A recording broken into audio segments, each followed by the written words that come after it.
आपकी जो योजनाएं हैं, आप बोलते किसान न्याय योजना, आपने कहा नरवा गरवा घुरवा बारी, आप अब गौमूत्र खरीदने जा रहे हैं। तो ये योजनाएं हैं, कौन बनाता है? योजनाएं जो बनाने वाले हैं वो सिर्फ छत्तीसगढ़ प्रदेश के अधिकारी हैं और उसके क्रियान्वयन करने वाले हैं वो छत्तीसगढ़ के कर्मचारी हैं। इस बात को आपको नहीं भूलना चाहिए, आपको इस बात को नहीं भूलना चाहिए कि आप यदि यहाँ पर छत्तीसगढ़ के जो है नाम रोशन कर रहे हैं, आप जगह जगह जाकर बयानबाजी कर रहे हैं कि छत्तीसगढ़ इस क्षेत्र में नंबर 1 है, इस क्षेत्र में नंबर 1 है, पढ़ई द्वार में नंबर 1 है, तो ये सब नंबर 1 बनाने वाला आपको कौन है? यहाँ के प्रदेश के कर्मचारी अधिकारी ही नंबर 1 आपको बनाए हैं। और आप हमारे साथ में नाइंसाफी कर रहे हो। आज जो महंगाई भत्ता 21 साल बाद हमको महंगाई भत्ता के लिए लड़ना पड़ रहा है, हमको जो गरीब भाड़ा भत्ता के लिए लड़ना पड़ रहा है, यह हमारा मौलिक अधिकार है, यह हमारा हक है, यह हमारा वेतन का जो है एक हिस्सा है। इसके लिए आप हमको तरसा रहे हैं। आपको शीघ्र निर्णय होना पड़ेगा, लेना पड़ेगा। आज पूरे प्रिंट मीडिया देख लीजिए, इलेक्ट्रॉनिक मीडिया देख लीजिए, जहां भी आप देखेंगे सिर्फ छत्तीसगढ़ कर्मचारी अधिकारी फेडरेशन की बात हो रही है। आज जितने भी संवाददाता, जितने भी टीवी के एंकर है, सब बोल रहे हैं कि यह जो है, इवन तो हाई कोर्ट का जो न्यायाधीश है उसने कहा है कि इनके साथ कर्मचारियों के साथ आप अन्याय कर रहे हो। यहाँ के मंत्री हैं और बहुत पावरफुल मंत्री है, अभी अभी उनको डबल हार्स पावर का मंत्री बना दिया गया, पंचायत एवं ग्रामीण विकास। आपके पास हम जाते हैं, आप बोलते हो कि हाँ मैं बात कर रहा हूँ, बिल्कुल हो जाएगा, मुख्यमंत्री बात होगी, पता नहीं क्या बात करते हो। तो मिठलावरा टाइप का बात मत करो भैया। आप जो है दमदार मंत्री हो, आप बहुत वरिष्ठ मंत्री हो, आप जो हमारी जो भावना है, हमारा जो मौलिक अधिकार है, इसको दिलाने के लिए आप मुख्यमंत्री से संवाद करिए। कर्मचारी संगठनों और सरकार के बीच में जो दूरी बढ़ते जा रही है उस दूरी को खत्म करिए। लेकिन आने वाले समय में आपको अंदेशा नहीं है, आने वाले समय में 1.5 साल बाद में आपको पछताना पड़ेगा। साथियों ने बताया पूरा इतिहास रहा है।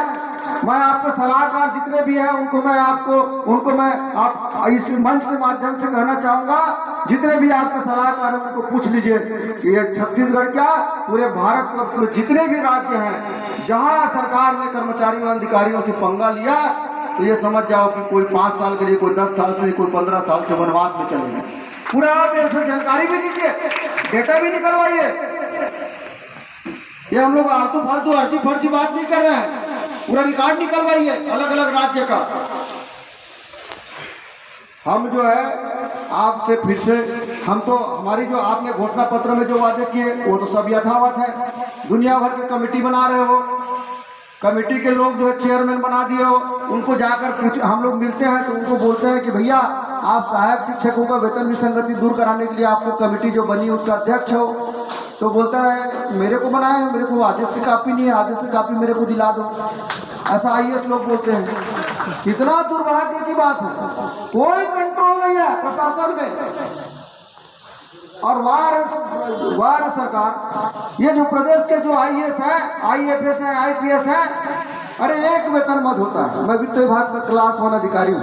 एक वेतन मद होता है, उस वेतन मद से आप भी तनख्वाह लेते हो, हम भी तनख्वाह लेते हैं, यहाँ के नेता लोग भी तनख्वाह लेते हैं। उनको 31% देते हो, हमको 22% दे रहे हो, तो ऐसा भेदभाव क्यों? क्या वो लोग हमसे भी गरीब है, हमसे भी महंगाई से जूझ रहे हैं? आइए, जिनके पास जो है 8-10 नौकर है, 8-10 गाड़ी है, बड़े बड़े बंगले हैं, आप उनको महंगाई भत्ता दे रहे हो, उनको एरियस दे रहे हो। अभी 5% जो हमको महंगाई भत्ता दिया, उसका 28% जो एरियस है उसका कोई उल्लेख नहीं। उससे पहले 5% दिए, उसमें 2 साल का एरियस है, कोई उल्लेख नहीं। हमारे लिए तरह तरह के नियम कानून बना रहे हो, बता रहे हो, यह सब ठीक नहीं है। मैं साझा के इस पवन धरा से मैं सरकार से अनुरोध करूंगा कि आप जो है कर्मचारियों अधिकारियों की समस्या को समझिए और समझने के बाद में ये जो हमारी जो मौलिक अधिकार है इसको दूर करने के लिए आप प्रयास कीजिए। और साथ ही जितने भी वादे आपने किए हैं उन वादों का कैसे होगा, क्रियान्वयन कैसे होगा, उसकी क्या कार्य योजना है।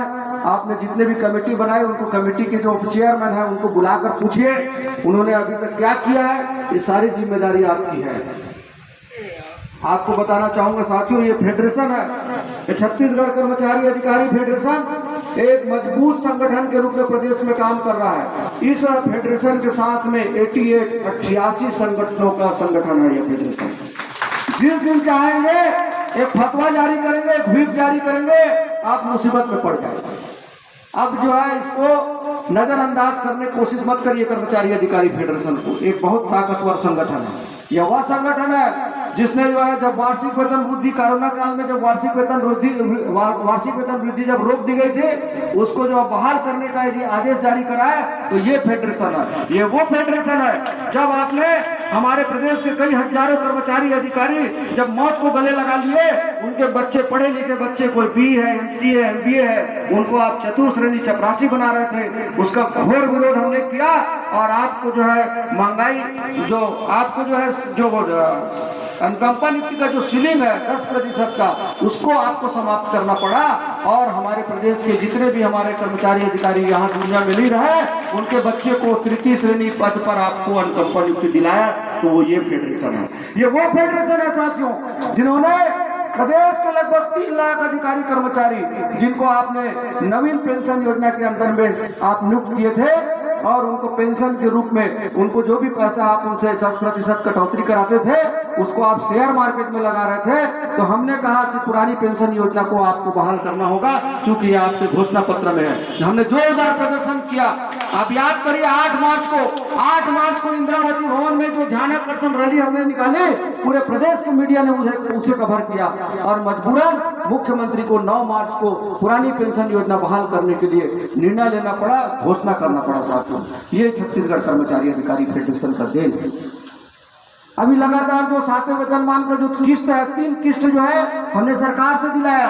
हमने जो है मुख्यमंत्री के सम्मान में हमने मुख्यमंत्री पेंशन दृष्टा सम्मान समारोह भी हमने आयोजित किया, क्योंकि फेडरेशन एक ऐसा संगठन है, यदि सरकार अच्छा काम करती है तो हम उनका सम्मान करते हैं। रमन सिंह भी उस समय 7वें वेतनमान यहाँ पे लागू किया। उस समय पूरे प्रदेश भर के कर्मचारियों ने उनका अभिनंदन किया, स्वागत किया। इस समय मुख्यमंत्री जी ने एक अच्छा काम किया है, पुरानी पेंशन योजना उन्होंने बहाल किया है उनके सम्मान में, क्योंकि हमारे प्रदेश के 3 लाख अधिकारियों कर्मचारियों को घर में जो खुशी की लहर दौड़ गई थी, उसके लिए हमने सम्मान किया था। और उस समय उन्होंने घोषणा किया था कि डीए जो है मैं शीघ्र घोषणा करूंगा, और 5% डीए उन्होंने घोषणा किया। और उससे पहले 5% मतलब 7 महीने के अंदर 10% महंगाई भत्ता भी दिलाया, वह भी छत्तीसगढ़ कर्मचारी अधिकारी फेडरेशन ही है साथियों। और ठीक है, हम संतुष्ट नहीं है, हम फिर से लड़ाई लड़ रहे हैं। हमारा फेडरेशन का काम है, यदि आप अच्छा काम करोगे तो हम आपका सम्मान करेंगे, और यदि आपने हमारी कुछ मांगों को लेकर आप गंभीर नहीं है तो ऐसे मांगों को लेकर हम फिर से धरना प्रदर्शन करेंगे, हम आपके खिलाफ में खड़ा होंगे, वो जो आज हम यहाँ कर रहे हैं। पुनः साथियों, आप सभी साथियों को ये जो आंदोलन है उसको सफल बना रहे हैं आप लोग। आपके जो परिश्रम के कारण आज चौथा दिन शानदार पूरे प्रदेश भर में वातावरण बना हुआ है, और कल अंतिम दिन है। कल जिले में महारैली निकलना है। उसके बाद भी सरकार यदि हमारी बातों को नहीं मानती, नहीं सुनती, तो हम लोग जो है पूरे सभी प्रांताध्यक्ष जल्दी जो है हम लोग बैठक करेंगे, और बैठक करने के बाद हम लोग अनिश्चितकालीन आंदोलन का ऐलान करेंगे। तैयार रहिए, आपको डरने की जरूरत नहीं है, पूरा फेडरेशन आपके साथ में है। हम इस सरकार से बहुत मजबूती के साथ लड़ेंगे, और लड़ेंगे तो निश्चित रूप से जीतेंगे मेरे साथ। पुनः साथियों, आप सभी मेरे साझा ब्लॉक के साथियों को मैं प्रणाम करते हुए इन शब्दों के साथ कि रख हौसला वो मंजर भी आएगा, रख हौसला वो मंजर भी आएगा, प्यासे के पास चलकर समंदर भी आएगा, थक कर न बैठ ए मंजिल के मुसाफिर, वो मंजिल भी मिलेगी और जीने का मजा भी आएगा, और जीने का मजा भी आएगा। धन्यवाद। जय हिंद, जय भारत, जय छत्तीसगढ़।